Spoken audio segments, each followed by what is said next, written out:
ముందు తరం అంటే వెనక.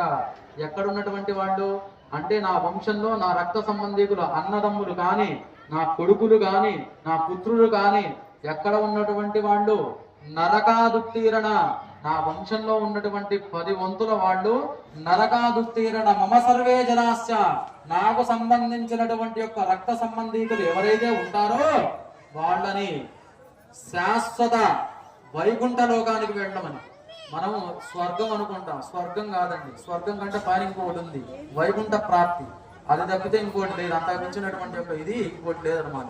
ఆ కన్యని దానం ఇస్తే వీళ్ళందరికీ కూడా 10 వంశాల తరంలో ఉన్నటువంటి వాళ్ళందరికీ కూడా మోక్షం వైకుంఠ ప్రాప్తి కలుగుతుందని చెప్పేసి ఈ స్వామివారి యొక్క కళ్యాణ ఘట్టంలో కన్యాదానం చేసే వాళ్ళకి ఈ పీఠల మీద కూర్చొని వైష్ణవ సాంప్రదాయంలో ఎవరైతే ఈ కన్యాదానం కానీ, అలాగే రేపు మనకి ఇంకొక వారం రోజుల్లో శివరాత్రి కళ్యాణం కూడా రాబోతుందండి.